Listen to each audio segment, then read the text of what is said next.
Thank you.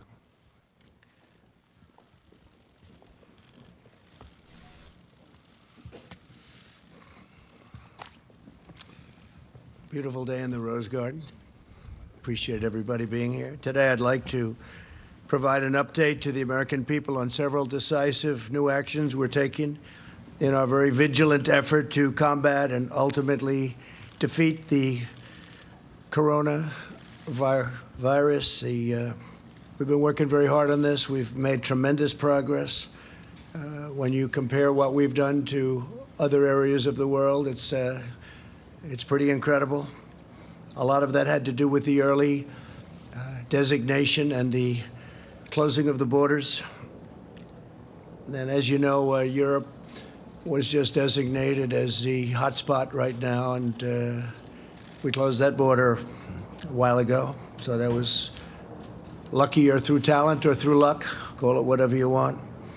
But through a very collective action and shared sacrifice, national determination, we will overcome the threat of the virus. I also announced Wednesday night, following the advice of our medical professionals, who are doing a tremendous job, and we appreciate it very much, that we're suspending the entry of foreign nationals who have been to Europe in the last 14 days from entering the United States. Citizens, permanent residents, and our families, any of the families returning from Europe, will be subject to extra screening as well as self-isolation for a period of 14 days. As the World Health Organization confirmed today, many of the things that what we said were 100% correct, including our designation before them of Europe. Like our earlier very aggressive actions with China, this measure will save countless lives. I appreciate a number of the folks behind me, number of the people behind me said that that saved a lot of lives, that early designation. But it is only the beginning of what we're really doing, and now we're in a different phase. We had some very old and obsolete rules that we had to live with. It worked under certain circumstances, but not under mass circumstances. They were there for a long time. They were in place for a long time, and we're breaking them down now. And they're very usable for certain instances, but not for this. To unleash the full power of the federal government in this effort today, I am officially declaring a national emergency. Two very big words. The action I am taking will open up access to up to $50 billion of very important and a large amount of money for states and territories and localities in our shared fight against this disease.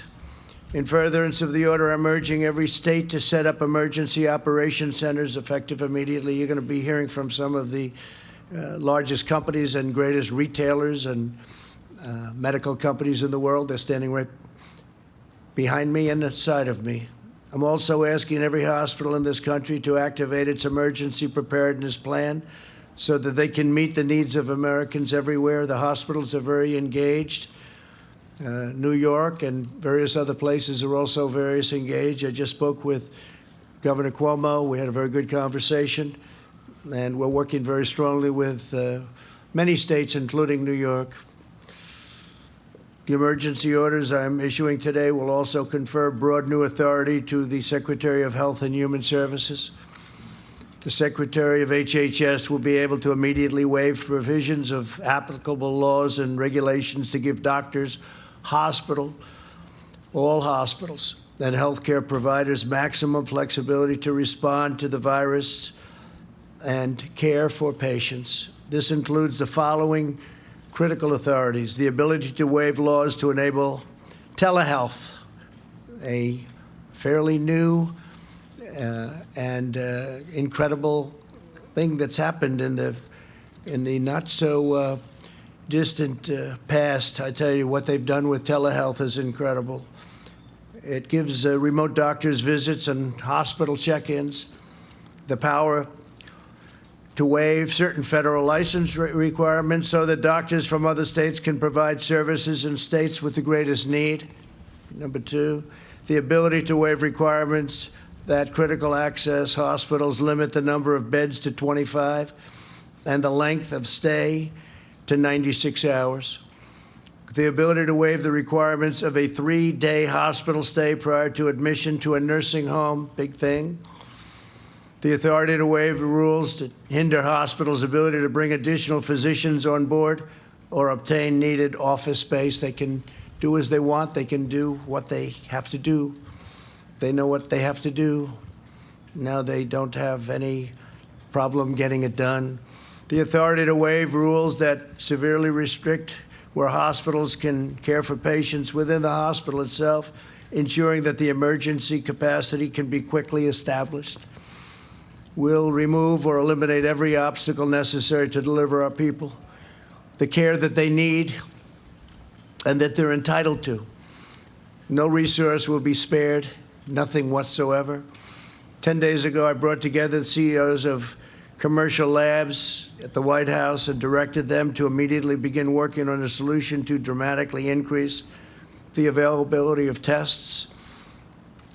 Other countries have called us and worked with us, and they're doing similar things or will be doing similar things. As a result of that action, today we're announcing a new partnership with private sector to vastly increase and accelerate our capacity to test for the coronavirus. We want to make sure that those who need a test can get a test very safely, quickly, and conveniently, but we don't want people to take a test if we feel that they shouldn't be doing it. And we don't want everyone running out and taking, only if you have certain symptoms. Using federal emergency authorities, the FDA approved a new test for the virus. We did this within hours after receiving the application from Roche, a process that would normally take weeks. We therefore expect up to 500,000 additional tests will be available early next week. We'll be announcing locations probably on Sunday night. I want to thank Roche, great company, for their incredible work. I'd also like to thank Thermo Fisher. The FDA's goal is to hopefully authorize the application within 24 hours. It'll go very quickly. It's going very quickly, which will bring additionally 1.4 million tests on board next week and 5 million within a month. I doubt we'll need anywhere near that. At the same time, we've been in discussions with pharmacies and retailers to make drive-through tests available in the critical locations identified by public health professionals. The goal is for individuals to be able to drive up and be swabbed without having to leave your car. I want to thank Google. Google is helping to develop a website. It's going to be very quickly done, unlike websites of the past, to determine whether a test is warranted and to facilitate testing at a nearby convenient location. We have many, many locations behind us, by the way. We cover this country and large parts of the world, by the way. We're not going to be talking about the world right now, but we cover very, very strongly our country, stores in virtually every location. Google has 1,700 engineers working on this right now. They've made tremendous progress. Our overriding goal is to stop the spread of the virus and to help all Americans who have been impacted by this. Again, we don't want everybody taking this test. It's totally unnecessary. And this will pass. This will pass through, and we're going to be even stronger for it. We've learned a lot. Tremendous amount has been learned. I want to thank Deborah Birx, and I want to ask her maybe to come up and say a few words as to what's happening. Dr. Birx is a highly respected person I've gotten to know very well over the last 6 days. And what we've done is rebuilt something that was very old-fashioned, somewhat obsolete, certainly obsolete when it comes to the kind of numbers that we're talking about. Dr. Birx, please. Thank you, Deborah. Thank you, Mr. President. It's a pleasure to be here with all of you. I think you know at the beginning of this epidemic, HHS through CDC proactively developed an assay built on the existing flu surveillance system. That surveillance system was then converted to diagnostic system. But last Tuesday, seeing the spread of the virus around the globe, the President realized that our current approach to testing was inadequate to meet the needs of the American public. He asked for an entire overhaul of the testing approach. He immediately called the private sector laboratories to the White House, as noted, and charged them with developing a high-throughput quality platform that can meet the needs of the American public. We are grateful to LabCorp and Quest for taking up the charge immediately after the meeting, and within 72 hours, bringing additional testing access, particularly to the outbreak areas of Washington State and California, and now across the country. We are also very grateful to the universities and large hospital systems that took up the charge to develop their own quality tests, made available by new FDA guidance. This has resulted in expanded testing across New York, California, Washington, Colorado, and you see sometimes those drive-through options that have been made available through these high-throughput options. Following the meeting last week, major commercial laboratory equipment and diagnostic companies took immediate action to adopt and develop new testing systems. Last night, the initial company, Roche, received FDA approval, moving from request to development to approval in record time.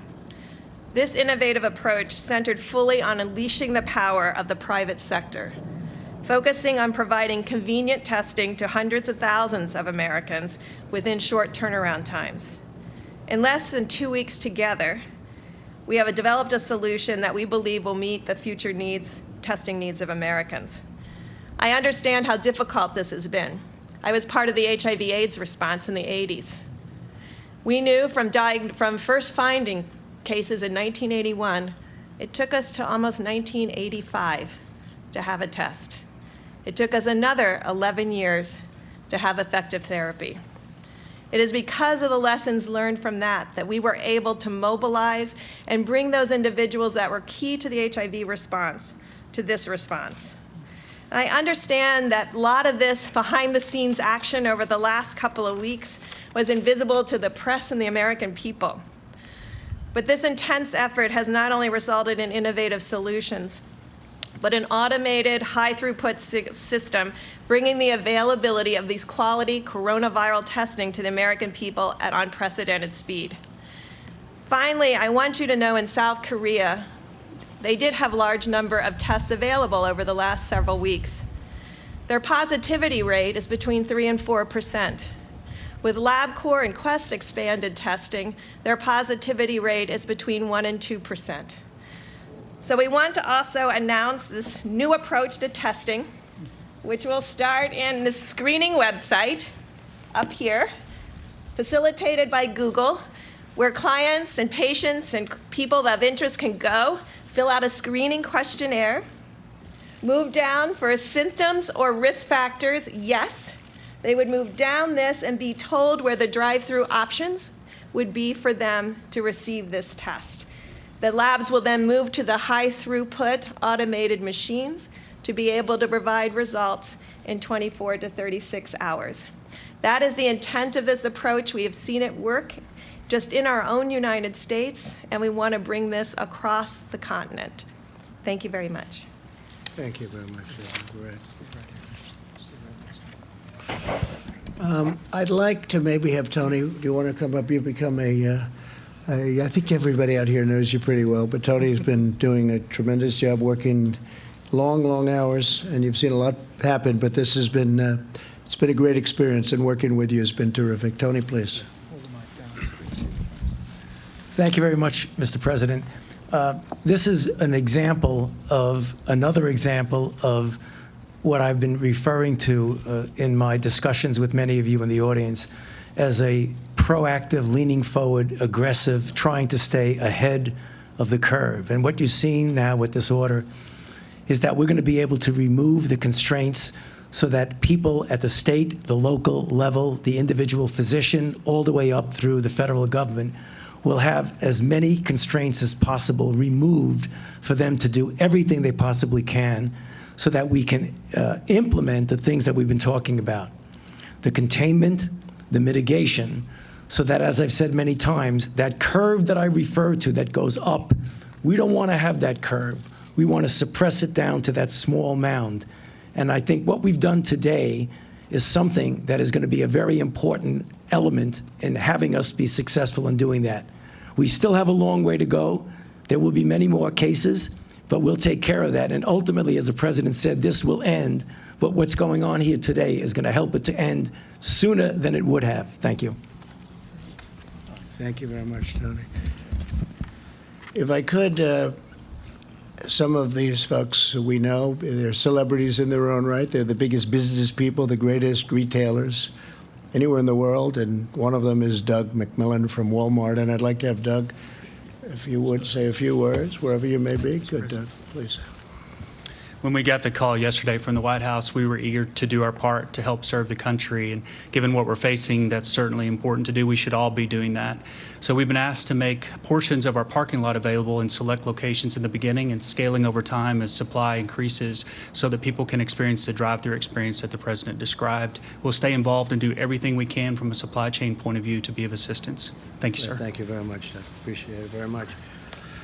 I'll just stay right over here. And Richard, if you could come up, please. Richard, please. Walgreens, thank you. Yeah, thank you, Mr. President. And similar to Doug and Walmart, we're happy to stand in here and help in communities all across America, because a lot of times when we have natural disasters, our stores are a beacon in the community, and this situation is no different. So we look forward to partnering with the CDC, the administration, HHS, and the task force, and specifically to the Vice President's doing such a fantastic job. We're ready to engage and help. Thank you. Thank you very much. Great job. Thank you very much. Brian Cornell, Target. Thank you, Brian. Thank you, please. Well, Mr. President, thank you for inviting us here today, along with our colleagues from Walmart and Walgreens and our partners at CVS. Normally, you'd view us as competitors, but today we're focused on a common competitor, and that's defeating the spread of the coronavirus. And we look forward to working with the administration to do our fair share to alleviate this growing threat. So thank you for including us today. In the near term, we're all committed to making sure we're keeping our stores open to serve the American consumer who's rapidly stocking up on household essentials, key food and beverage items that they need during this time, making sure we run safe stores and create an environment that's safe for our team members, making sure that they feel supported during this very critical time. So thank you for including us. Thank you very much. Great job. Is Tom here? Tom Poland? Tom Poland, please. Thank you, Mr. President. As CEO of Becton Dickinson, we're one of the leading providers of medical devices as well as collection products for testing of coronavirus. We're ramping up our manufacturing capacity to ensure that the right collection devices and testing equipment are ready to address this issue. Thank you, Mr. President. Thank you very much, Tom. Great job you've done. Stephen Rakowski, Quest Diagnostics, please. Great job. Thank you very much. Thank you very much. Thank you, Mr. President. So as mentioned, we were called with the leadership of the Vice President last week to come together as an industry. And we took advantage of that opportunity to work with the FDA, to work with the Center for Disease Control. And we are up and running with tests in a number of our facilities. As the President mentioned, we now have capabilities from Roche Diagnostics that we will bring into our facilities this weekend. And I know myself and my colleague at LabCorp will be doing the same. So the capacity available to the American public to support this action with consumers will be considerably increased in the next few weeks. Thank you, Mr. President. Thank you very much. I appreciate it. Thanks. And Matt Sauce, please, of Roche. Matt, thank you, Matt. Thank you, Mr. President. So from Roche, we want to thank the FDA for their rapid approval of our coronavirus test.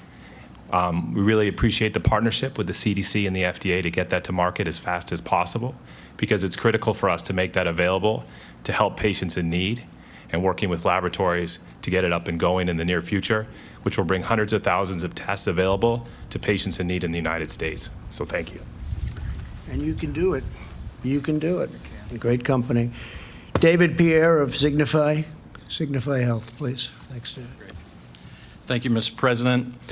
We are the largest house call provider in the U.S., and we go to the homes of the most vulnerable elderly. And through our network and our logistics engine, we stand ready to help and provide our clinicians to be where they're needed, whether they're in retail clinics or in the home, and we're here to assist. Thank you very much.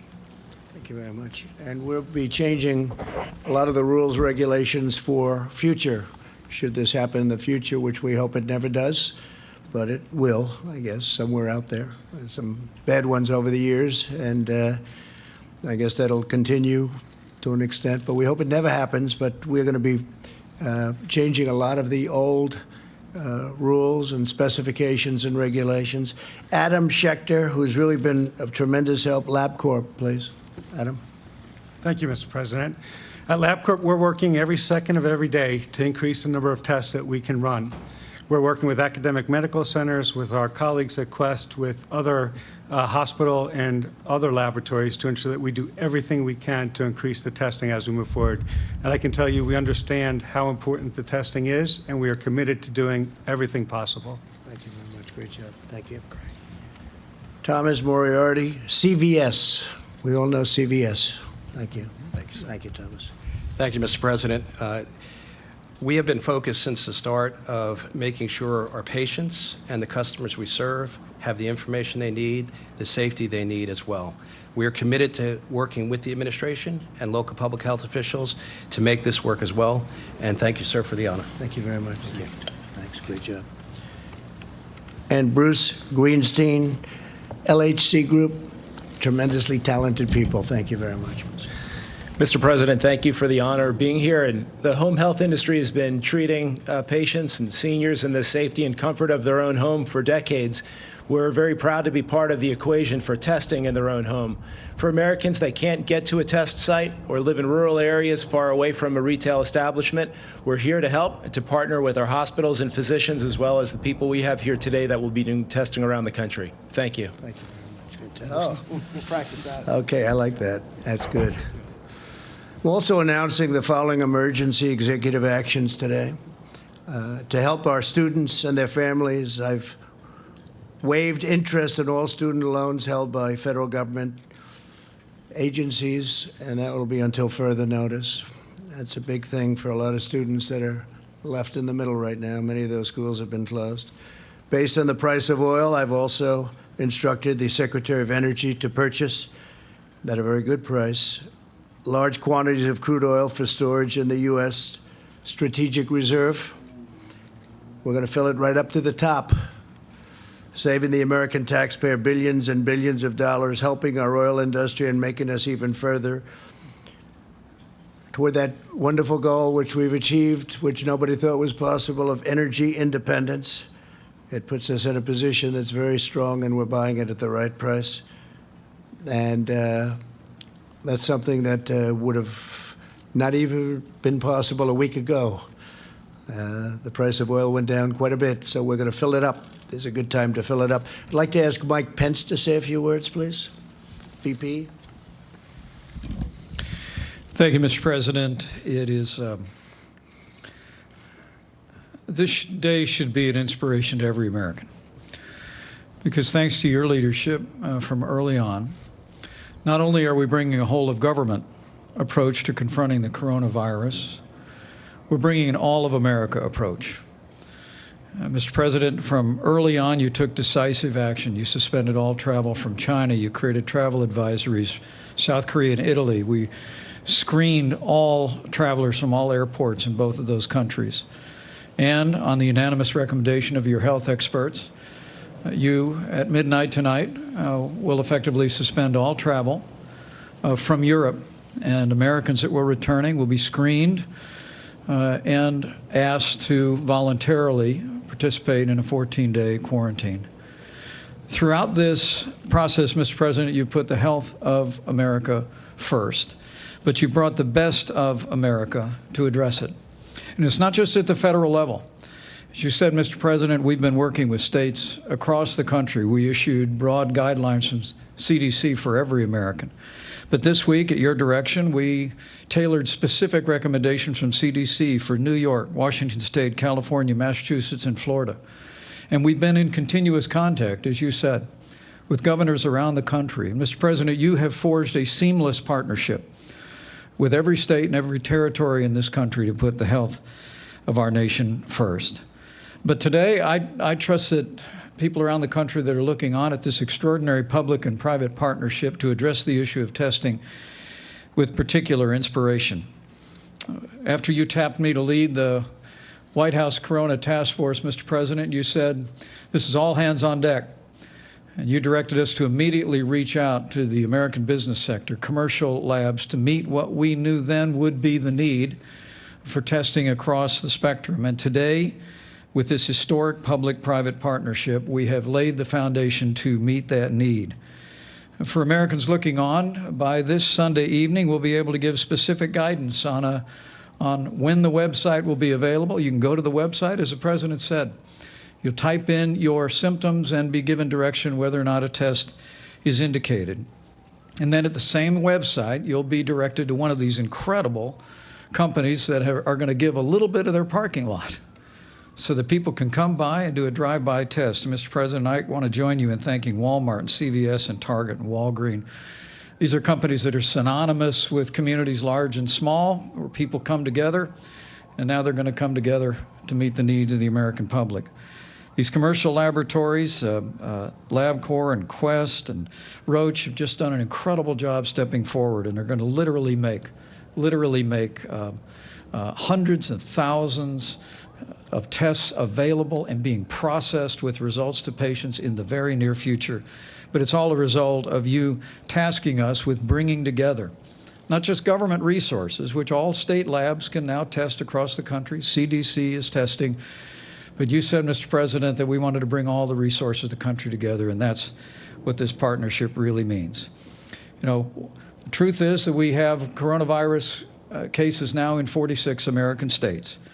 And while the risk of serious illness of the coronavirus remains low, we want to encourage every American to practice common sense, practice good hygiene, go to the CDC's website to see what the guidance is for your community or for the American people broadly. And as the President has said, it's especially important now that we look after senior citizens with chronic underlying health conditions. Last week, the President directed the Center for Medicaid and Medicare Services to raise the standards at our nursing homes, increase inspections at our nursing homes. And today we're offering very specific guidance, which Seema Verma will articulate about visitations at nursing homes. It's important to remember that they were there for us when we were growing up, Mr. President. They helped us with our homework. They tucked us in at night. They cheered us on as we pursued educations, cheered us on in our careers, and now it's time for us to be there for them and to recognize that seniors with chronic health conditions are the most vulnerable, and Americans can make a difference. So wash your hands, use common sense, look after the most vulnerable. And Mr. President, I know I join you in saying that every American should be proud of this incredible public-private partnership that's going to be speeding access of testing to millions of Americans in the weeks ahead. And together, as you've said many times, together we'll get through this. Together we'll put the health of America first. Thank you. Seema, where's Seema? I'd like you to maybe take that a step further, please, on nursing homes. Thanks. Thank you. Well, thank you to the President for the declaration. It allows my agency, CMS, that runs Medicare and Medicaid and has oversight of all of the nation's healthcare facilities, to suspend regulations that could get in the way of treating patients during this time. These temporary national blanket waivers are reserved for the rarest of circumstances, and they represent a massive mobilization of our country's resources to combat this terrible virus. And the flexibilities we are offering will be a godsend to the providers, clinicians, and facilities on the front lines of this fight. And later, CMS is going to be issuing guidance directing nursing homes to temporarily restrict all visitors and non-essential personnel, with a few exceptions such as end-of-life situations. We fully appreciate that this measure represents a severe trial for residents of nursing homes and those who love them, but we are doing what we must to protect our vulnerable elderly. Thank you. As I said in my address to the nation the other night, all Americans have a role to play in defeating this virus. Our most effective weapon right now is to limit the damage to our people and our country and slow the spread of the virus itself. The choice we make, the precautions we put into place are critical to overcoming the virus, reducing its spread, and shortening the duration of the pandemic, which is what it is. The CDC has published guidelines on the coronavirus.gov to enable its coronavirus.gov, and it's very heavily used right now, I will say, to enable every American to respond to this epidemic and to protect themselves, their families, and their communities. While the risks to young and healthy Americans remains very low, we've learned a lot about this over the last 2 weeks. Anyone can be a carrier for the virus and risk transmission to older Americans and those with underlying health conditions and those who are most at risk. They have not done very well. Older Americans who are, especially if they have a health problem, they have not done well. We must take all precautions and be responsible for the actions that we take and that we see other people take. We want to prevent the spread and transmission of the disease. It's incredible what's happening with the sporting world, where so many of the great sports that we've gotten so used to at this time of the year, they're not going to be meeting, and they've done a great service, actually, but that would be another way that it could be, problems could be caused. But this is why I outlined on Wednesday night my administration's the fact that we've issued a requirement suspending all medically unnecessary visits to various places, but in particular nursing homes. We should all be working off the same playbook when it comes to protecting Americans. We have to. We need to be consistent in adopting measures to limit the spread of the virus. The virus is the same whether it's spreading in cities, towns, or rural communities. The tools and tactics for attacking it are similar no matter where you go. No matter where you go, you have some hot spots throughout the world right now that people would have never thought possible. And they're being very seriously affected. Key among these efforts are breaking chains of transmission between people. These measures have been adopted by many companies, universities, and schools. And we want to protect the safety and the health of their employees and their students. I encourage everyone to follow the guidelines we've issued by CDC and these common sense measures. A lot of it's common sense. For the areas where the virus is spreading, the CDC is advising communities to postpone large gatherings, postpone assemblies, social functions, and sporting events, stagger recess and lunch for schools that aren't canceled, limit in-person meetings, increase scheduled cleanings, and cancel work-sponsored travel, among numerous other steps that can be taken. Americans are the strongest and most resilient people on earth, and in the coming weeks, we will all have to make changes and sacrifices, but these short-term sacrifices will produce long-term gain. And again, I've said we're learning a lot for the future, and future problems like this, or worse, it could get worse. The next 8 weeks are critical. We can learn, and we will turn a corner on this virus. Some of the doctors say it will wash through, it will flow through, in interesting terms, and very accurate. I think you're going to find in a number of weeks it's going to be a very accurate term. In times of hardship, the true character of America always shines through. We live in the company of the greatest heroes and the most inspiring citizens anywhere in the world. We want to take care of our people. We want to draw on the strength of our history, draw on the strength of our people, and we will get through this all together. We will just get through it. So much progress has already been made. And frankly, the numbers, because of steps that have been taken, are at a level that a lot of people are surprised, especially when you compare them with other places with far smaller populations. The spirit and the will of our nation is unbreakable. We will defeat this threat when America is tested. America rises to the occasion. And to those families and citizens who are worried and concerned for themselves and their loved ones, I want you to know that your federal government will unleash every authority, resource, and tool at its disposal to safeguard the lives and health of our people. So we're with you every step of the way. No nation is more prepared or more equipped to face down this crisis. As you know, we are rated #1 in the world. We're also helping other nations. Many other nations, we're helping them a lot. And they're doing okay in some cases. In some cases, they're not doing well at all. But we're working with a lot of groups of people and a lot of other nations. With faith and heart and hope and love and determination, we will succeed, we will prevail, we will be very, very successful, and we'll learn for the future. Thank you all very much. If you have any questions, we can take some. Go ahead, John, please. And if you'd like to ask some of the folks up here, would be fine, please. Sure. Mr. President, where are you with the House bill? Yesterday we talked to you in the Oval Office.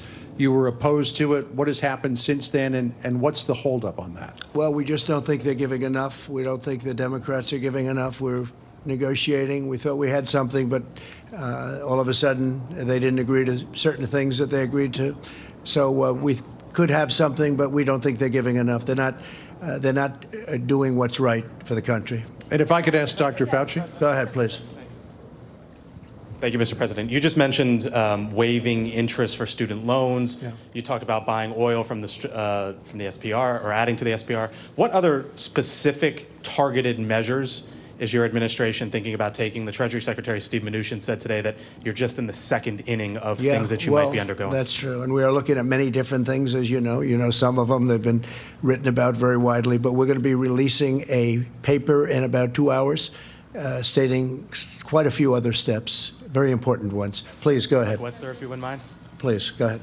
Thank you so much, Mr. President. I want to know if you are in contact with the Brazilian President Bolsonaro after a member of his delegation who was with you Saturday was tested positive. And also, I want to ask another question, if you let me. Senators Lindsey Graham and also Senator Rick Scott are self-isolating. Are you planning to take any kind of precautionary measure to protect you and also your staff who was there? No, with him? We have no symptoms whatsoever, and we had a great meeting with the president of Brazil, Bolsonaro. Great guy, very tremendous. He's doing a fantastic job for Brazil, and as you know, he tested negative, meaning nothing wrong this morning, and we got that word too because we did have dinner with him. We were sitting next to each other for a long period of time. But are you in contact with him over the coronavirus crisis? We're talking about it country to country, but we did discuss if he had a problem. It was reported that he may have it, and he doesn't, fortunately. So much, Mr. President. Dr. Fauci said earlier this week that the lag in testing was, in fact, a failing. Do you take responsibility for that? And when can you guarantee that every single American who needs a test will be able to have a test? What's the date of that? Yeah, no, I don't take responsibility at all because we were given a set of circumstances and we were given rules, regulations, and specifications from a different time. Wasn't meant for this kind of an event with the kind of numbers that we're talking about. And what we've done is redesigned it very quickly with the help of the people behind me. And we're now in very, very strong shape. I think we'll be announcing, as I said, Sunday night. And this will start very quickly. And we'll have the ability to do in the millions over a very, very quick period of time. So no, and what we have done, and we are going to be leaving a very indelible print for the future in case something like this happens again. But it was and that's not the fault of anybody. And frankly, the old system worked very well for smaller numbers, much smaller numbers, but not for these kind of numbers.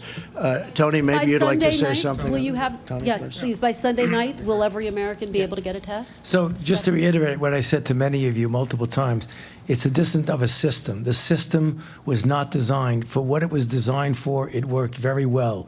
The CDC designed a good system. If you want to get the kind of blanket testing and availability that anybody can get it, or you could even do surveillance to find out what the penetrance is, you have to embrace the private sector. And this is exactly what you're seeing because you can't do it without it. So when I said that, I meant the system was not designed for what we need. Now, looking forward, the system will take care of it. Mr. President, And with respect, interestingly, if you go back, please, if you go back to the swine flu, it was nothing like this. They didn't do testing like this, and actually they had lost approximately 14,000 people, and they didn't do the testing. They started thinking about testing when it was far too late. What we've done, and one of the reasons I think people are respecting what we've done it very early. We've gotten it very early, and we've also kept a lot of people out. Mr. President, yes, the please, go last ahead. administration Please. said that they had tested 1 million people at this point. You've been Well, ask them president how for they did with 3 the years. swine flu. It was a disaster. But with respect, you've been Next, president please. for 3 years, Next, and please. Wuhan was suffering. They had a very big failure with swine flu, a very big failure. President, I want to ask you about the European travel ban that goes into effect at midnight tonight and the exemption that you've offered to the UK. There are 17 countries that are in the so-called Schengen zone that have fewer coronavirus cases than the UK. And just in the past 24 hours, the UK has added 208 coronavirus cases to their total. Why do they, Mr. President, deserve an exemption? And would you consider adding them to this travel ban list? Well, that was recommended to me by a group of professionals, and we are looking at it based on the new numbers that are coming out, and we may have to include them in the list of countries that we will, you could say, ban or whatever it is during this period of time. But yeah, the numbers have gone up fairly precipitously over the last 24 hours, so we may be adding that. And we may be adding a couple of others, and we may frankly start thinking about taking some off. Go ahead. Thank you, Mr. President. I'm a correspondent with Hong Kong Phoenix TV. You have mentioned that the number in China has been decreasing. China has made tremendous progress in the past weeks. True. I'm wondering how much confidence does this give you to control the virus in the United States? And do you see the data China has been sharing with the United States has been helpful? I think it has been helpful. We've been working very much with China. I've spoken, as you know, with President Xi. They went through hell, and their numbers are starting to look very good. They're really looking very good. We're very happy about that. We are sharing data, yes. In fact, we're sharing quite a bit of data, including the fact that some of our pharmaceutical companies are working over there right now with large groups of people. Yeah, go ahead, please.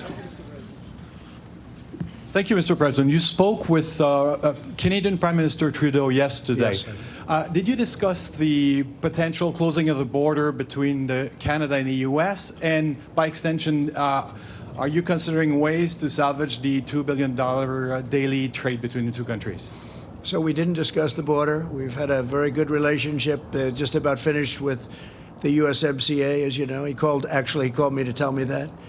I think that was the primary reason for the call. At the time, his wife had not been diagnosed, and she's a lovely lady, wonderful lady, great lady. And since then, I've read that the result was that she has it. And I was a little surprised. I think he was surprised also. We did discuss it prior to. She's going to be fine, but he thought that she would not most likely have the virus. Unfortunately, she does. But we didn't discuss the border yesterday, no. Go ahead, please. If you have any questions for these great geniuses up here, you should. Even a business question related to what we're talking about. Mr. President, Ross Palumbo from ABC News Miami. As a relatively new Floridian, what is your message today to the cruise line industry and the travel industry that Florida depends upon? And since Senator Rick Scott and Miami-Dade Mayor Carlos Jimenez have the same exposure as you and they are self-isolating, what's your message to them that they shouldn't be? Well, I don't know that I had exposure, but I don't have any of the symptoms. And we do have a White House doctor, and I should say many White House doctors, frankly. And I asked them that same question, and they said, you don't have any symptoms whatsoever. And we don't want people without symptoms to go and do the test. The test is not insignificant. As far as the cruise line business, we're with them all the way. It's a great business. It's a great U.S. business, frankly. And I know how important they are to the country. That includes airlines, but the cruise line business obviously was hit very hard. We had a tremendous success out in Oakland where we moved it. Vice President Pence did a fantastic job with that. We worked with UK, we worked with Canada. They took their people back in Canada. It was approximately 600 people. UK likewise took a large number of people back to the United Kingdom. And we have people quarantined. It was a big operation, and it worked out really, you don't hear about it anymore. It worked out really well. Mike, you may even want to say something about that, because that was really done properly. Well, thank you, Mr. President. And that program with the Grand Princess, the ship, is continuing to be administered in the highest standards, orderly way, as the President directed. And Americans that needed treatment have received them. I spoke to the governor of Iowa today, and some of those who now have been cleared are able, in proper supervision, to be returning to Iowa. They're making arrangements for them to do that. Others in Texas, others in Georgia. Again, it's another example of the extraordinary cooperation. Governor Abbott, Governor Gavin Newsom, Governor Brian Kemp of Georgia. But to add to that, the President directed me last Saturday to travel down to Miami. We met with all the leaders of the cruise line industry. Several cruise lines have announced a 60-day pause in operations. Our Department of Homeland Security has praised them for doing that because of the unique health challenges, particularly presented to seniors with underlying conditions. We have a proposal from the cruise line industry, but they're currently considering what other steps that they might take, perhaps even similar to what those other lines have taken. We're anticipating some response on that in the next 24 hours. But as the President said, the American people cherish our cruise line industry, men and women who work on the ships, men and women who work on the shore, all the economies that are so benefited by a vibrant cruise line industry. And what the President's directed us to do is whether there is a pause in the moment, as some cruise lines are doing, and as we all continue to discuss, we want to work with the cruise line industry to ensure that when we come through this, that cruise lines and the medical services that are available and for the passengers and all of the crew, that cruise lines are safer than ever before and can prosper for many years to come. Go ahead, please. This question is for Doctors Fauci and Birx. Dr. Fauci, based on what you currently know, what is the trajectory for when this outbreak will peak? How long will the American people have to remain on this emergency footing? And for Dr. Birx, as the administration tries to get its arms around this test kit shortage issue, the next glaring need could be respirators and related hospital equipment. So what is the administration doing right now to ramp up production of respirators and that kind of equipment should this outbreak persist? So when you have an outbreak like this, particularly if you're trying to interfere with it, it's really impossible to predict the time element of when it's going to peak and when it's naturally going to go down. So if you look at the situation where countries really did not get to the point of trying to contain and mitigate very well, you see a peak over several weeks and then down again over other several weeks. What we're trying to do with the efforts that we're doing is to blunt that peak. And I mentioned it many times, and I think it's important and appropriate for me to mention it again because it answers your question. When you talk about preventing infections from without in, which is the kind of travel restrictions we're talking about, then how do you handle what you already have in your country? You continue some sort of containment, but you also do mitigation, and you try to proportion it to the areas where there are the most infections. The success of that and how much you make this turn into this is going to give you the amount of time. If we're successful, it'll be less. If we're not successful, it's going to be more. But these kind of things generally run out in a few months. Hopefully, we'll make it several weeks, 8, 9, whatever weeks. But I can't give you a number because it depends on how successful we are. Great, thank you. It's a great question, and Dr. Fauci and I have worked together a very long time and continue. It's a privilege to work with him every day. So I think you can learn and I appreciate there were some graphics done by some of the reporting over the last several days. If you align the data from China with the data with South Korea, you can start to see almost a complete overlay of that data. And so that's what we're tracking very closely, as well as Italy. But you have an excellent question. I just want to make one note. In South Korea, I want to repeat, only 4% of the tests were positive. That means 96% of the people had a different respiratory disease, because we're in the middle of flu season, cold season, and all of the other respiratory diseases that we get every day. In LabCorp and Quest early data, they're running about 1% to 2% positive. That means that we have a lot more other respiratory disease out there besides the coronavirus, and that's why the screening is critical. But even with the screening, we're going to run what we think are very low rates. Needless to say, though, we're taking it extraordinarily seriously to plan for what could come. Not what Dr. Fauci talked about, blunting the curve. That makes it much less high need at that peak of the curve that we're all planning for. So we're in full inventory of all of our assets by the president unlocking and this emergency order and the Secretary of HHS's ability. It unlocks all of those stockpiles, those needs, what the VA has, what the DOD has, what the National Guard has, and what every hospital has. And the hospital emergency preparedness plan allows them to defer elective issues to keep those hospital beds open for those who might need it. So we're in full planning mode for each of those things. And I might add that we are in the process, and in some cases have already done it, ordered a large number of respirators just in case. We hope we don't need them, but we've ordered a large number. Yeah, go ahead, please. Thank you very much, Mr. President. In your speech to the nation, you mentioned the situation in China and South Korea have improved, and you're thinking about remove the restrictions, also the warning Right. in place right now. When can we expect that announcement, and how do you see the overall progress that Asian countries made? Well, some are making progress, some are not, as you know, but some are making progress. And as they make progress, as they get down to the number that we all think is right, that they know is right, we know is right, we'll be opening it up. And some are really moving along rapidly. We hope to be able to open things up as quickly as possible. Go ahead, please. Go ahead. President, I'd like to ask Secretary Azar and Dr. Fauci just how Dr. Fauci, okay? Right, it better, all right. it better.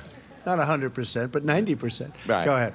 This affects the elderly primarily, and in that sense, it's an unusual disease. Is any specific research being done as to why it affects our senior citizens more than others? So I don't mean to diminish your question, but we already know why it would affect senior citizens more. Because when you talk about anything that requires a robust immune system, as you get older, your immune system is not as potent as it is when you were young. And that's the reason why when you talk about even influenza, which we have extraordinary experience with over decades and decades, the people who are very vulnerable are the elderly and those with underlying conditions. The same thing holds true for a variety of other disease. Why cancer is more prevalent in mostly in older individuals, because the immune system that screens for it is less robust. So it really is something that is kind of well known over a lot of studies. Okay. OAN, please. OAN. Mr. President, the Chinese officials are expressing some tones of discontent with how where the source of this virus has come from, and they're spinning some odd narratives. What are your response to the Chinese officials who are doing that, and have they signaled any kind of resistance to upcoming trade talks in response to how we're handling this No, we virus? have our deal with China. They're going to be buying $250 billion worth of goods and $50 billion from our farmers, and it's a great deal for our country. It's about time somebody did that. And frankly, phase 2 will start negotiating. I did read one article, but I don't think that article was representative, certainly not in my conversations with President Xi. And they know where it came from. We all know where it came from.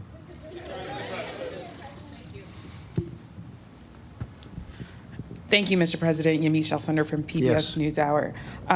My first question is, you said that you don't take responsibility, but you did disband the White House Pandemic Office, and the officials that were working in that office left this administration abruptly. So what responsibility do you take to that? And the officials that worked in that office said that the White House lost valuable time because that office wasn't disbanded. What do you make of that? Well, I just think it's a nasty question, because what we've done is, and Tony has said numerous times that we've saved thousands of lives because of the quick closing. And when you say me, I didn't do it. We have a group of people. I could ask perhaps my administration, but I could perhaps ask Tony about that, because I don't know anything about it. I mean, you say we did that. I don't know anything about it. You don't know about the reorganization that happened at the National Security It's the administration. Council. Perhaps they do that. You know, people let people go. You used to be with a different newspaper than you are now. You know, things like that happen. But this was Please go ahead. We're doing a great job. Let me tell you, these professionals behind me and these great, incredible doctors and business people, the best in the world, and I can say that, whether it's retailers or labs or anything you want to say, these are the best in the world. We're doing a great job. We have 40 people right now, 40. Compare that with other countries that have many, many times that amount. And one of the reasons we have 40 and others have, and again, that number's going up, just so you understand. And a number of cases, which are very small, relatively speaking, it's going up. But we've done a great job because we acted quickly, we acted early. And there's nothing we could have done that was better than closing our borders to highly infected areas. Please go ahead. Thank you, Mr. President. Vanessa Yaklich for NTN24 for all Latin American countries, Yes, sure. and also for Spain, La Razón and Antena 3. I would like to ask you two very brief questions. One, for how long we're going to have the emergency, the national emergency? I hope not long, but it's there now, and it gives tremendous powers for things that we need. Tremendous power, actually. And the Stafford Act and various other things that we're involved with and have studied and memorized in so many different ways and forms, it gives the kind of power that we need to get rid of this virus. And we're going to do it very quickly. And I hope we won't need it very long, but whatever it takes. So for now, we still don't know for how long. And something very important I wanted to ask you is, like, how do you really think it's essential coordinating with other countries and learning from their lessons that they already suffer the same situation? Yeah. Countries, of course, like China and South Korea, but now recently Sure. Italy and Spain. Well, and Italy's how is having that a- coordination done? Italy Thank you is so having much, a Mr. we're in touch with Italy, and it's a country that we love. We have tremendous millions and millions of people, origins from Italy, and we're working with them. They're in probably, relatively speaking, the toughest position of all. We're in touch with everybody. We're in touch with, when I say everybody, we're in touch with many of the countries that you know about, that you're writing about, and they're calling us asking for advice. They're asking for the advice of the people behind me.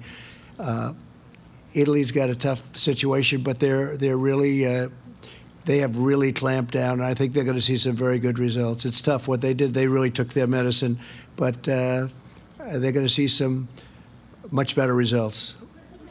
Yeah, Jeff? Thank you, sir. With regard to domestic travel, should Americans feel safe, or should Americans at all be traveling to states such as Washington State, New York, and other hot spots within this country? And a follow-up on Brazil. You're asking people who come back from Europe, Americans who are coming back from Europe, to self-quarantine for a couple weeks.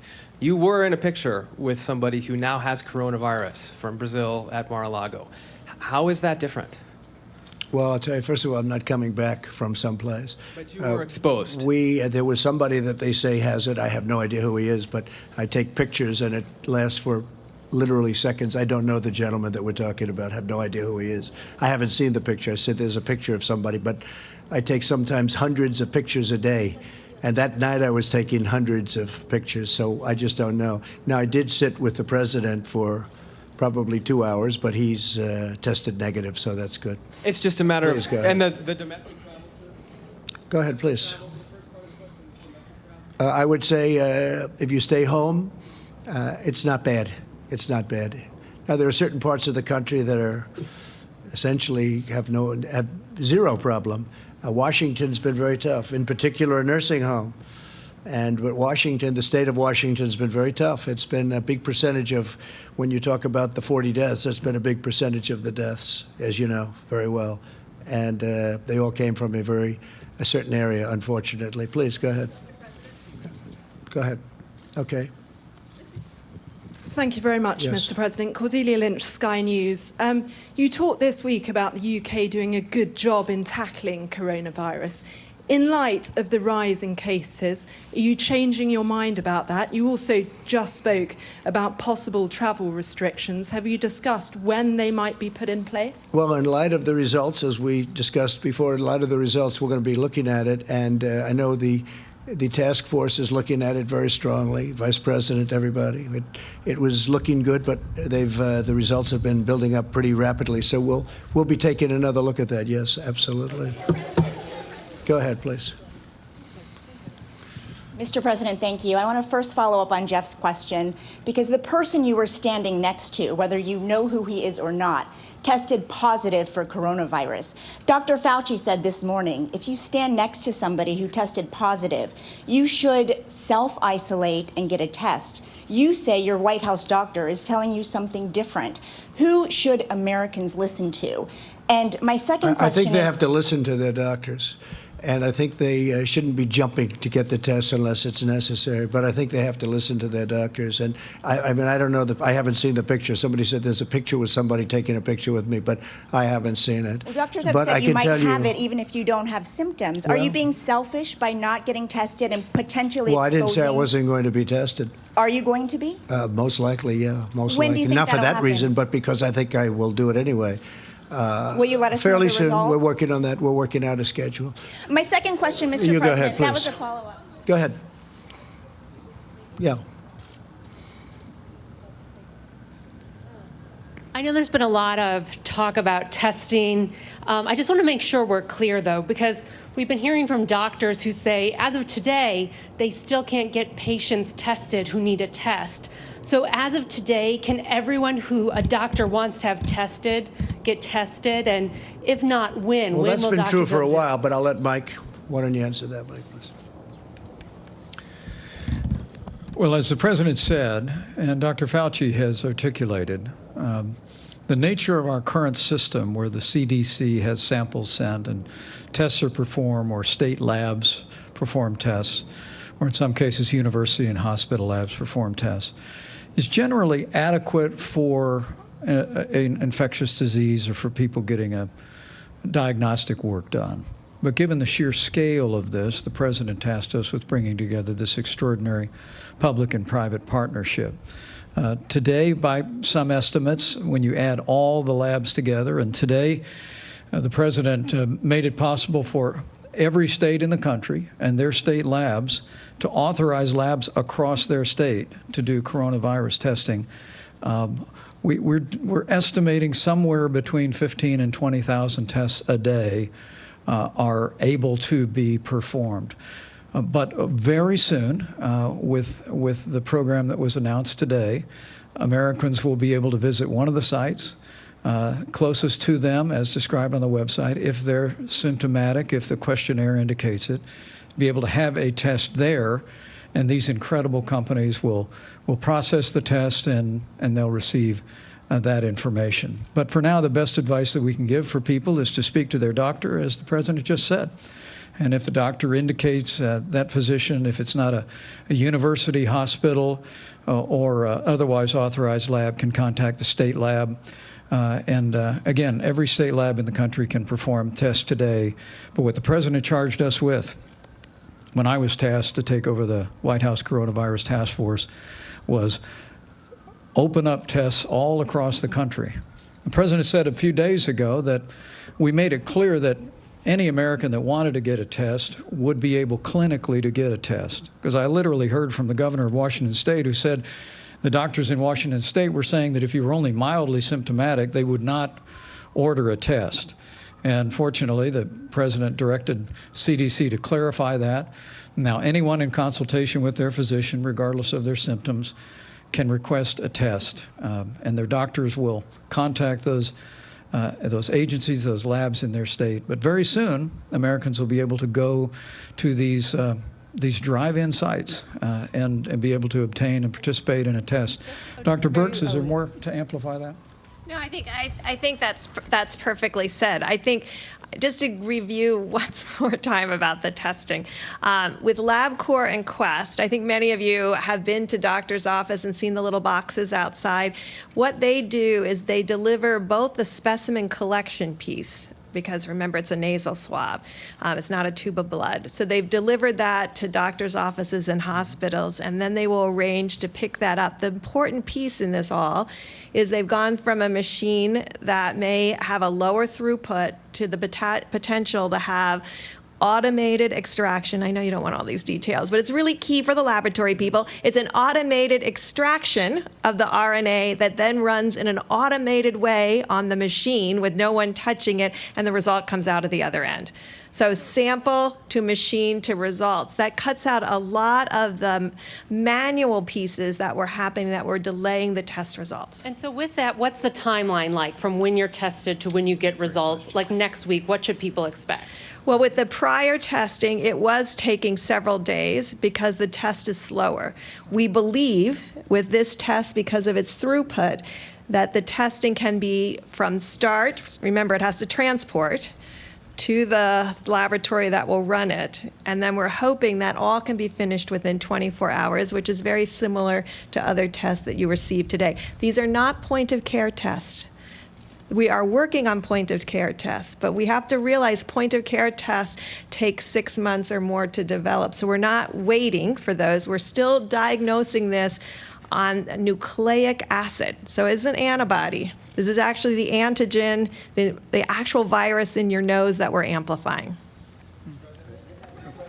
I think you have to remember, though, we're working very closely with states, and so you have a smaller form and more targeted form of government going in and doing it, like in New York, where the relationship is very good, like Gavin Newsom, where he made some very complimentary, that's California, he made some really complimentary comments the other day about how we're working together. We worked on the ship together, but we worked on a lot of other things together having to do with this. And we're really, the relationship that we have, I can't think of a bad relationship. We're helping them. We're funding them in some cases, depending on what it is you're talking about, and we're all working together very closely. So we've done really, I think, a tremendous job of teamwork with the different states. All right, one or two more, and if you have questions for these folks, does anybody have a question for the folks up here? Who has a question up here? You have? Okay, go ahead. If you have a question, go ahead. Thank you. I have one for you as well. I thought. I know no, but you I do asked. have one for them because I haven't heard this I was waiting yet. for that. Go ahead. Because I haven't heard this yet. Ask them first, please. Yes, I will. Okay, with regards to the CEOs, can you please tell us when you expect to see items like hand sanitizer that have been going out of stock very quickly back on the shelves? There have been a lot of reports about that. And for you, Mr. President, could you talk about a potential bailout for the cruise industry? You had suggested that could happen. Is that something you're still looking at, and how much would that be? Well, I didn't suggest that it could happen, but I can tell you it's an industry that was very badly impacted by what's going on with the virus. And it's a great industry. It's a very important industry, and we will be helping them, and we will be helping the airline industry if we have to, assuming we have to. So far, people haven't been asking, but if they should be asking, we want to make sure our airline is very strong. And then one day, all of a sudden, wasn't looking so good. Interestingly, I was talking to Doug, and the numbers they're doing from the retailing standpoint, I guess because of this, your business is like the opposite. All of you you've been selling a lot of stuff. Do you want to answer the question as to the hand sanitizers? Sure. Yeah, specifically, the areas where we're seeing pressure in the supply chain are surface cleaners, cleaning supplies, paper goods in particular. Hand sanitizer is going to be very difficult to have 100% in stock on for some time. We're still replenishing it and shipping it, but as soon as it hits the stores, it's going. The same thing's true for the categories I just mentioned. So all the retailers will be working hand in hand with the suppliers to bring that to the market as fast as we can. What is your advice, though, for Americans who are seeking those items? What is your advice? They're selling out online. They're selling out in the stores. I think this team has given you other examples of what people can do to fight back against this virus, and you should look at the entire list. Dr. Fauci, please. Speak to that. It'd be good. I mean, Obviously, it sounds very simplistic, but wash your hands as often as you possibly can. And I know you're not always in a position to be able to wash your hands, but wash them as much as you can. If you don't have the alcohol wipes, try and get them. If you can't get them, just try as best as possible to do it. I mean, you got to do the best you can. Alex, please. Well, just general preparedness. You know, you want to wash your hands. You want to keep distance from people. And if you're around someone sick, keep away from them. This is basic public health. Now, these guys are selling a lot of toilet paper. I don't know. There seems to, Tony, do you need to give some guidance that toilet paper is not an effective protection against getting the coronavirus? They're selling out. But soap and water, hot water, soap, 20 seconds. That's how you do it. Okay, one more. Go ahead. Go ahead. No, over here, behind you. Behind you. Thank you very much, Mr. President. You have a great team, of course. That's true. My question is, Mr. President, are you happy from the Chinese response, what correctly really told you what really happened those days? And second, Prime Minister Modi or India have closed borders until April 15th, if you have spoken with the Prime Minister of India, and if they have needed any help. And finally, sir, any message for the small businesses, because they are losing some businesses because of this? Thank you, sir. Well, on small businesses, the Small Business Administration is now stacked with money to help them, and we're going to make the money readily available if they need it, small businesses. We had a great time in India. It was an incredible 2 days, and he's a great friend of mine, and he's a friend of his people, because he was greeted incredibly warmly, as was I, in that stadium. It was an incredible event, and I loved being with him, so just say hello to him. But we talked about everything. We talked about far more than just borders. And as far as President Xi, likewise, he's a friend of mine. I believe that we are dealing in good faith, that we just worked, as you know, and as I just said, we just worked an incredible deal, big deal, one of the biggest deals ever made of any kind, big even by the standards of some of the people here that deal with China. But I think that they want to get to the bottom of things also. We're working, our drug companies, our pharmaceutical companies are working very closely with China and with India, as you know, and with all over the world. And they're all over the world. These are magnificent companies that are very, very knowledgeable. And we're very lucky to have them, because I think you're going to come up with, whether it's therapeutic or whether it's just help in getting better, and then ultimately a vaccine, which takes a little bit longer because of the test periods and a couple of other reasons. You're going to have it very quickly because of the great knowledge, and they'll have it very quickly. They've made a tremendous amount of progress. Thank you all very much. We appreciate it. Thank you. Thank you very much.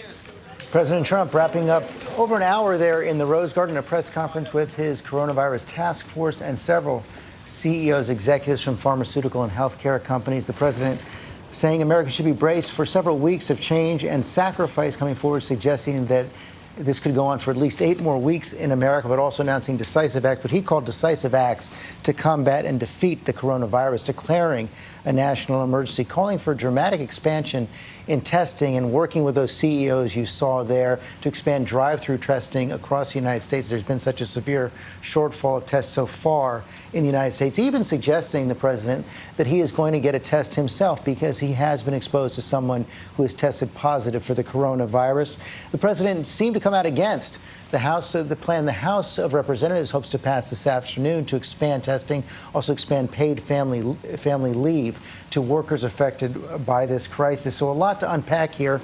We're here with our whole team. Want to go through a lot of what the president talked about there. Let me start with Tom Bossert, who served as President Trump's first Homeland Security advisor. Let's talk about what this means to declare a national emergency. The president said it's going to free up some $50 billion in resources for the states.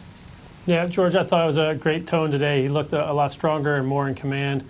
It seems like he's using, too, it's pretty certain now, based on his reference at the end, authorities at his disposal. The Stafford Act, which he referenced at the end, an emergency authority that will free up money for state and local authorities that will need assistance as this disease progresses through their communities. And then secondly, and probably more importantly here, a National Emergencies Act declaration. That allows him procedurally to trigger any one of a number of different statutory waiver authorities that are in the various departments and agencies. And it seems like he referenced at least 2, if not 4 today, one with respect to HHS and Medicaid and Medicare waivers, and one with respect to the Treasury Department with the waiver of interest payments. So we're going to have to see which statutory provisions he's waiving with that declaration today. But I think the important thing beyond that technical understanding is for people to understand that this disease didn't change. The virus didn't change overnight. There's nothing that makes this emergency declaration really different to their lives today. This was an administrative procedure that was necessary for the president to waive some red tape and make some money available. It gives him some more power. The president also said he didn't take responsibility for the shortfall in testing, what Dr. Fauci has called a failure in the past, and he was pressed on this decision that he made back in 2018 to disband the National Security Council's Global Health Security Unit. You had left the White House by that time, but it's just a fact that this unit was disbanded. What's the impact of that? Yeah, it's a fact. So on the testing shortfall, what remains unknown, despite what I thought was a really wise idea to bring the private sector in today, I thought that looked really strong and in command, is what the requirement will be. And so they're going to produce a lot more tests and a lot more quickly.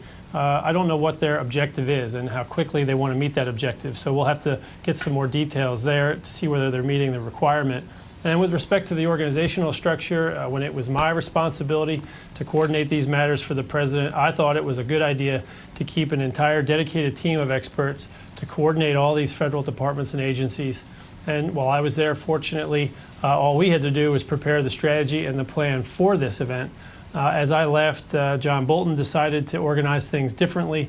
But, you know, the strategy and plan I left behind actually contemplated that the Secretary of Health and Human Services, in a crisis and extremis like this, would be the guy to coordinate this. And that's, in fact, what the president's relied upon since I departed. Okay, thank you, Tom. Let's bring in Dr. Jen Ashton for more on this as well.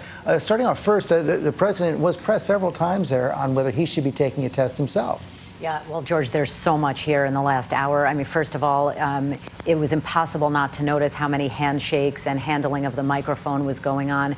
You know, we have had the one home healthcare executive who did that was it, the elbow one bump. person. There were so many handshakes, and again, moving the microphone around, which represents an unnecessary risk for arguably the most important person in our country right now. When it comes down to his health and what kind of testing or observation the president's physician recommends, yes, that is similar to any other person, but it's not any other person. So I think you're going to start to see a shift to, you know, he had a known contact, even if it was brief, and will he be tested to err on the side of caution? I think that's incredibly important. Let's talk about the broader plan. The president said he gave hospitals urging them and ordering them to administer their emergency preparedness plans. What exactly does that entail? Yeah, George, this is huge. So literally that then sets hospitals in place on local and regional levels to get their disaster preparedness people in place. By the way, I'm sure some of this was already happening this week.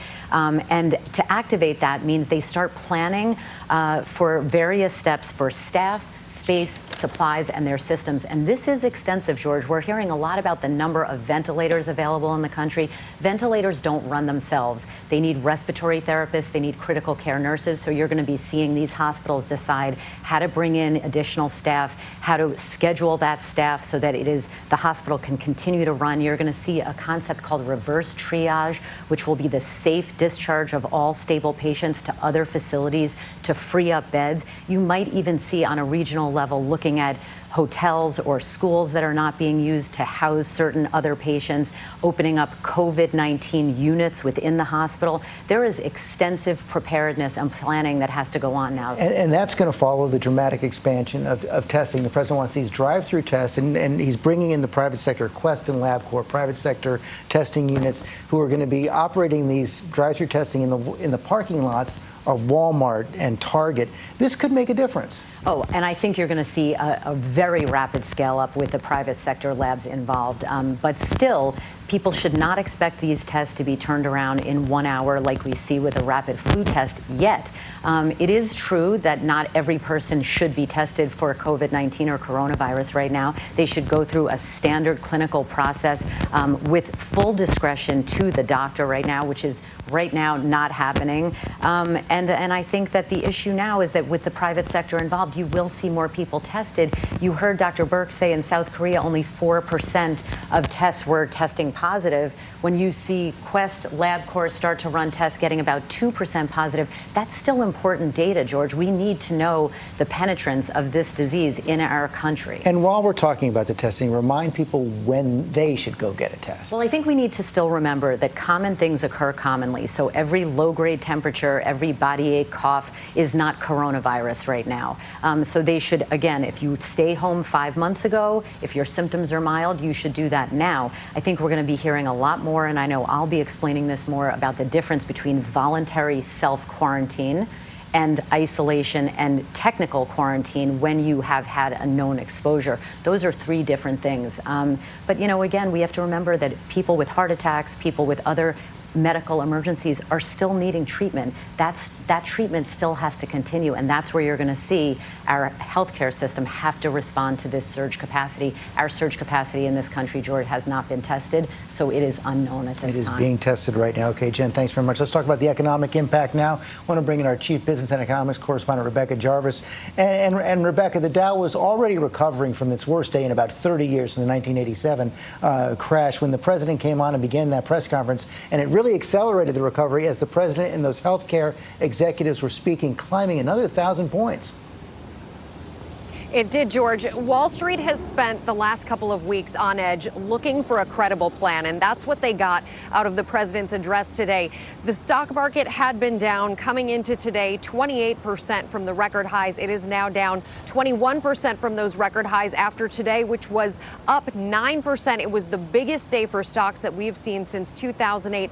And a lot of the companies that were mentioned today were some of the best performers, the companies that will be participating in this national response to the coronavirus, from Google, which will be designing the website, to companies like Walmart and Target. You know, 90% of the country lives within 10 miles of a Walmart. So you can imagine how many people are going to be going into those Walmart parking lots to get their tests, which are now going to be run again by private companies, just FDA approved to do this type of grand scale testing, the Quests, the Roches, and the LabCorps of the world. And George, that coordinated effort with private business is part of what Wall Street has been looking for. The idea being, how do we address the near-term impact, the near-term economic impact of the coronavirus?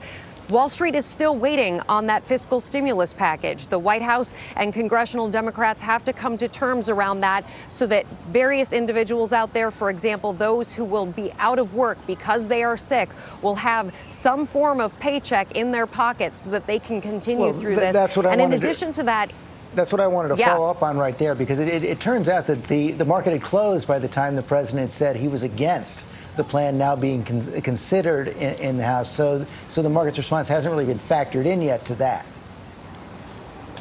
Absolutely. And that is still top of mind on Wall Street. In fact, we came in today, the initial market momentum this morning, the optimism that we started the day on, was based on the idea that the White House and Congress were closer to a deal on a fiscal stimulus package that would help those individuals and people who are dealing with the coronavirus through various measures. In addition to that, there is the longer term question. While this could soften the blow that America will already very likely face with all of the business closures, with all of the cancellations, in a longer term sense, there are still various industries that have faced such an economic consequence already that they very likely 8 weeks from now, after this critical period, will need more. The airlines, the cruise lines, and you heard there in the Q&A, somebody asked the president about the cruise lines. Would they get a bailout? He wasn't directly saying no, but he also didn't directly say yes, George. Yeah, he wasn't prepared to answer that one yet. Rebecca, thanks very much. Let's go to Terry Moran in the Rose Garden. Terry, the president seemed determined today to make up for what happened after his Oval Office address the other night. He did have a plan. He was surrounded by his team. He answered the questions. This was a day for him to put forward his policy leadership, this national emergency declaration. You've heard what that's going to do. That stimulus bill, negotiations with Congress, you could hear in the president's tone, that's still hung up a little bit, but that is going to come through. But, George, there's policy leadership, And there's personal leadership. And it was jarring, as Dr. Jen said, to see him shaking hands over and over after he has already been in contact, we can see it on the pictures and the video, with someone who has tested positive for this coronavirus. It is a striking thing. I don't know about you, I'm not shaking hands. Nope, elbow bumps. And it was striking. So that personal leadership, also on the question of testing, he came out here in part to say, and the officials of the government want to say, don't everybody go run and get a test if you got a runny nose. They're setting up that screening website to preserve testing resources. And that was part of what the president said. And then at the end, he disclosed, yeah, I'm going to get a test. I don't know when, but I'm going to get a test. He wouldn't admit that it might be because under CDC guidelines and the advice of Dr. Anthony Fauci, if you have come in contact with someone who has tested positive for coronavirus, you should get a test. You should distance yourself. You should take your responsibility for your own health and to protect the health of others. And that is not what he's doing. And Terry, one of the other things we saw on that point, I was talking to Tom Boster about this, the president saying he's not taking responsibility for any failures in testing, not taking responsibility for dismantling the NSC Office on Global Health Security either. And as that was going on through the press conference, he also managed to work in some blame for the previous administration. He did. Look, I think everybody knows the president is somebody who likes to take credit, doesn't like to take blame. It's the old saying of Napoleon, victory has 1,000 fathers, defeat is an orphan. Well, credit has one father in this administration, and defeat has a lot of others, or failure. And he does want essentially to shift the responsibility. Even though he's been president for more than 3 years now, he wants to shift the responsibility for anything that goes wrong to the previous administration. Every president inherits benefits from the previous administration and shortcomings, and this president wants to make sure everybody knows that some of them were shortcomings. Whatever the reason, he's got to, as he is today, move forward on marshaling the resources of the federal government. That's the bottom line today. This national emergency declaration does let him and his administration marshal the resources, the money, and get after this problem. That is the big action today. Terry Moran, thanks very much. Let's go to Capitol Hill now. Mary Bruce is there. And Mary, House Speaker Nancy Pelosi came out about an hour before the president announced that she had a plan that she was going to put to a vote. We heard the president saying it's not enough.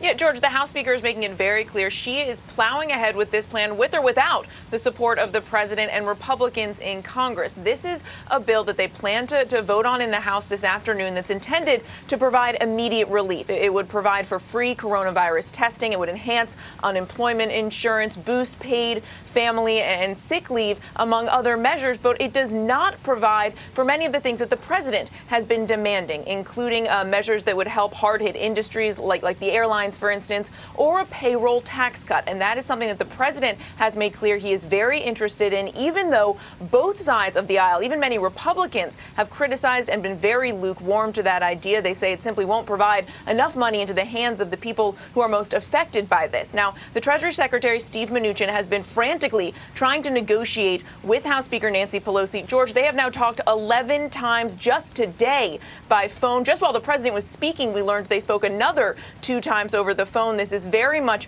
a fluid, ongoing situation.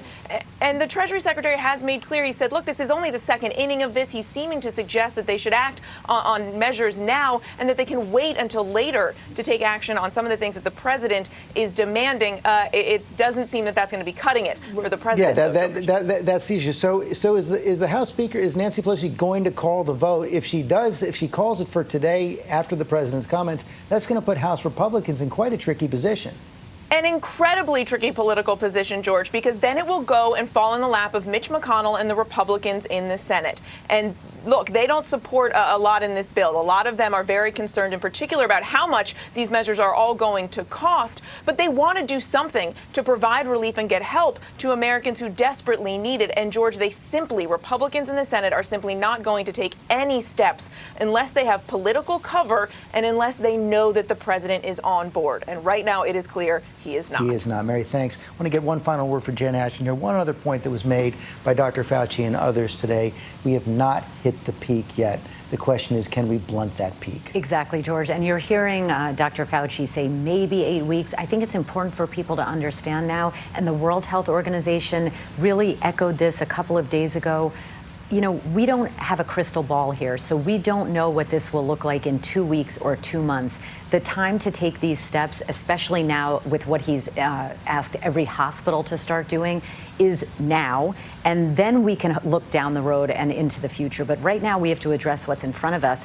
And I think when you talk about testing, which is where all the focus has been, it's also important to remember that it's not the CDC's job to manufacture test kits. Their job is to be disease detectives and collect public health information and data. So I think there's been a lot of blame going around. We need to take care of people's lives, and the testing is a big part of that. But now you're going to see hospitals really ramp up their preparedness, and the solutions to that, I think, are going to be unlike anything people And we're have going to seen face in a questions. while. Do we have enough hospitals? Do we have enough beds? Do we have enough respirators? And staff. And staff. Absolutely. And finally, the final point Dr. Birx made was that if people are tested, we still had in South Korea only a 4% positive rate with so many people tested. Right, and that's important. It's important to know how many are positive and how many are negative. But again, a lot of focus has been on the number of testing. We need to remember that a lot more is involved. A lot more. Our coverage will continue on ABC News Live. And of course, there'll be a full report in just a little bit on World News Tonight with David Muir.